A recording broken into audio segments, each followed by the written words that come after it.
Water is fundamental to human development, from drinking water and sanitation to agriculture and more. You listen to Water Stories, a podcast series where you will learn everything about securing water, energy, and food security for all of us.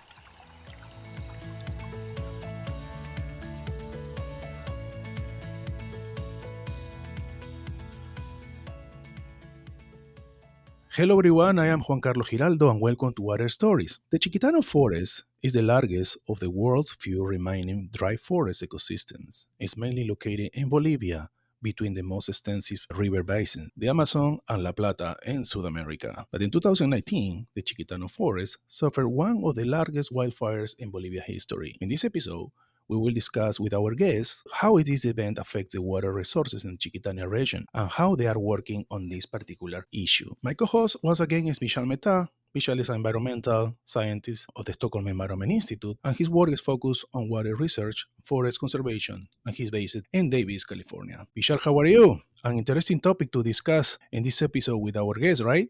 Yeah, hi JC, certainly. And it's directly relevant to some of us who live here in California, as you know.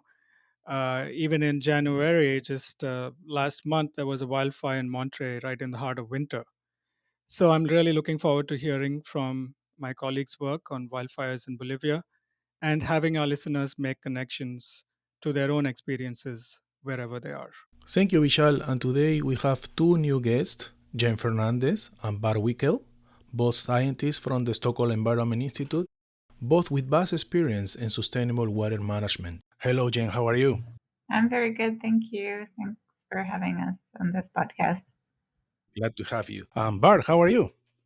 Great, thank you. Good to be That's here. great. Perfect. You know, I was born in Peru, so which is near to Bolivia, right? And the Amazon and all these beautiful lands are always in constantly challenges. And let's start the conversation with Jen. Jen, wildfires are natural phenomenon in their ecosystems, right? However, megafires are getting more frequent and destructive, not only in Bolivia, around the world. What got you into this research area that we are talking right now? Focus in this Chiquitania region. Please share what you found, how you started this research.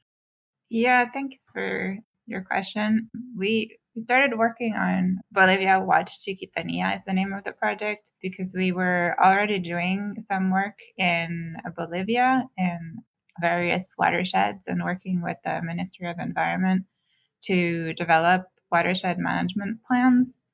And then when the mega fire event happened in 2019, we realized that there was, I don't know if I can call it opportunity, but an issue of having to integrate the impacts of fires on water resources and thinking about how that can affect the hydrology and the ecosystems in the watersheds in the Chiquitania region. So that's how we got started and developed this project, Bolivia WATCH Chiquitania, where we're trying to look at the history of fires in the region and trying to map them at the watershed scale to see where the water resources might be at risk. Oh, I have a question, Jean. This is Chiquitania region is nearby Santa Cruz de la Sierra, nearby, or is just near La Paz, Cochabamba? Yes, near Santa Cruz. Santa Cruz de la Sierra is one of the most important cities in Bolivia after La Paz, Cochabamba, and Oruro. Vishal.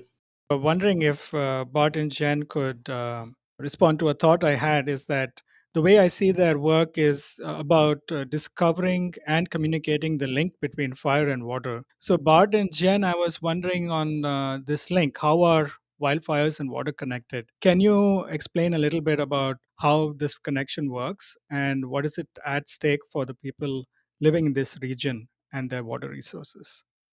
First of all, I think it's important to really emphasize the context this work is taking place in. Chiquitania is a dry forest region, as Juan Carlos indicated, on the transition of the Amazon rainforest in the north to the dry Chaco forest in the south. This region, the eastern part of Bolivia, is lowlands and is is gradually being transformed from natural forested landscapes to agricultural landscapes. And in this region, we see basically the two large drivers of change colliding or reinforcing each other. You see a land use change, clearing of forests by people, and at the same time, we have climate change, which is really creating these flammable conditions for these mega fires that we've observed over the past years. These forest ecosystems are naturally adapted to be disrupted by fire. A fire is a common element in this landscape. But one of the challenges that we've seen over the past decades is an intensification of these events. There's deeper and longer droughts that make this forest more flammable, and which has resulted in this event of mega fires. So these fires burn way hotter and way more intensely. Bart, I have a question before you continue. They always people try to know if the wildfires are caused by humans or they are for came from the droughts or any kind of another condition. Well, the fires are always caused by people. 95% of of forest fires are started by people. Fire is a very important tool in South America in agricultural land preparation, and is used by communities, especially smallholder farmers, as their main tool for clearing their land in slash and burn agriculture. So it's a very important tool. I think most of the time they're able to control these land preparation practices. But with this deeper drought, with these new climate conditions presenting themselves, it becomes harder to control fire as they prepare land. And I think that's one of the main drivers for change. The other aspect of why these fires happen is in certain parts of the region, certain actors benefit from setting the forest on fire because that opens a new frontier. It's community forest or it's government owned lands, but the fire will clear out new parts, and then those areas become available for expansion of agricultural commodities. Now, linking that to impacts on the water cycle, there's two dimensions. One is um, the change in the water balance that may occur after a large scale change of the landscape, and the other is access to the water by people. The biggest challenge in this context, I would say, is that we do not exactly know what the impacts of fire are. There are indications that in certain contexts you end up with more a greater amount of water because your forest is gone, but there's also negative feedback loops that may actually deteriorate the water quantities. And then secondly, the quality of water may be affected adversely depending on the local conditions. So there's water quantity and quality that are affected, and that's what we're trying to study here. Yeah, I was just reminded that the what you mentioned about climate change and land use change intersecting is what we see all around the world. Also, so in that sense, it does generalize. But also, so I was also thinking about other impacts like landslides and erosion after these fires, once there is a precipitation rainfall event. JC? Yes, I remember the first episode with Chuck and Brian. They mentioned something that Bart just reinforced: the quality of water, the balance of water, and the quantity of water, which means the most important is have sustainable water for all of us. It's a really, really important topic that I remember from this first episode as well. Jen, Jen, I want to ask you something before give the pass to Vishal. I don't know if you guys or you have any kind of information from the local communities, how they feel about the impact. I mean, probably before, during, or after the wildfire. Something that maybe you have any kind of information that you would like to share with us. Yes. Well, we are working with a partner organization that's based locally. It's called Agua Sustentable. they have been to visit the communities in the Chiquitania region and ask them about whether they have felt the impacts of the fires and whether there's been a difference for them regarding water quantity or water quality. And some did mention that they had noticed that there was ashes in the water and that they were getting sick from drinking that. So yeah, we do, based on that, know that there are these impacts and that the population is being affected. And before the fires, they were already noticing that in relation to the drought, a lot of wells were dry. Interesting. So one of the key issues that we have in our projects at SEI, Jen and Bart, as you know, is education and communication about what we have learned in our projects. So in this context, Jen, how is your work helping to communicate these issues? Well, we're trying to really use visual tools, and we believe that with mapping and with visualization, we can better communicate what's going on. It's always challenging to make communication products that are understood not just by scientists but also by the local people. But we're really trying to show how considering the scale of the watershed is really important, and how that scale doesn't necessarily match municipal boundaries or other geopolitical boundaries. So with maps of watersheds and maps of fire and changes in the land cover over time, we're trying to illustrate the key messages in relation to our work. I imagine, Bart and Chen, that it must be particularly difficult to communicate remotely, right? Because you can't actually go and meet people in person. You can't do field surveys, social surveys, sociological surveys, have workshops in person that brings together the stakeholders. Is that true in this particular case, since everything is remote due to COVID? I think it has not necessarily been a major challenge so far, since we have been largely working on analyzing the problems at a much larger scale. We've been developing a water resource model for water quantity conceptual model. We've been doing large scale mapping with satellite data, and started building an outlet like the visualization tools, and started testing that with our partners and communicating that with our partners in the region as end users. And so far, the scale at which we have worked hasn't necessarily required a deep connection on the ground, I'd say. We definitely are planning to connect our tools and findings to that level in the next stage of this project. So this year we will be having a set of community-oriented workshops, and in a way we're sort of following a filter, right? We have been traditionally working with the national government, Ministry of Environment. Now we're working with the regional government of Santa Cruz.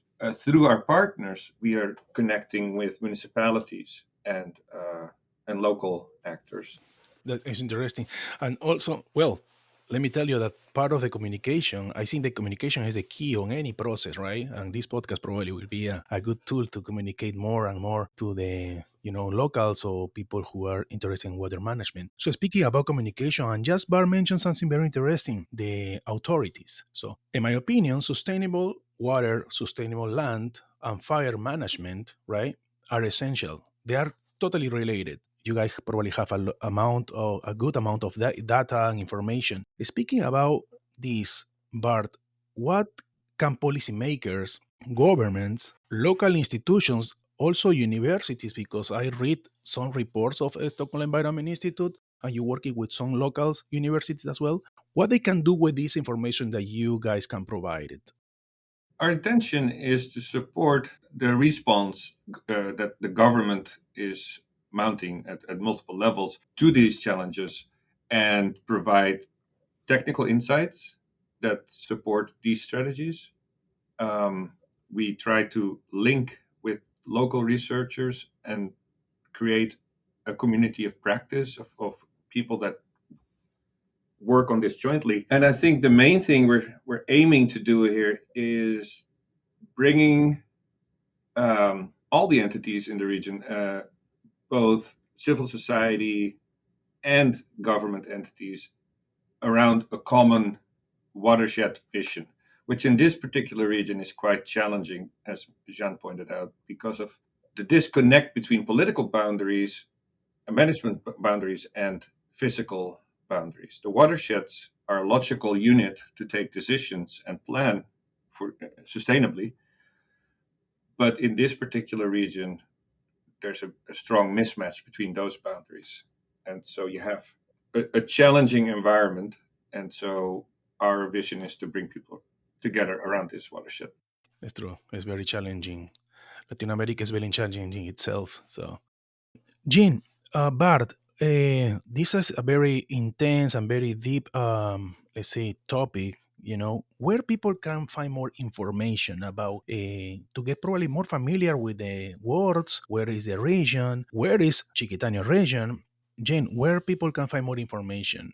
To me, was very useful the fire water integrated management that I read on Bolivia Watch, but probably some people want to know as well.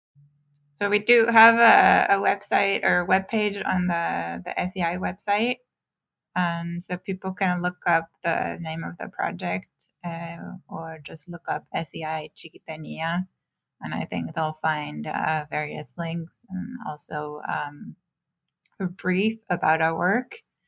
And then if they have any questions or want links to the visualization project that we developed, they can also email us, and we're happy to share more.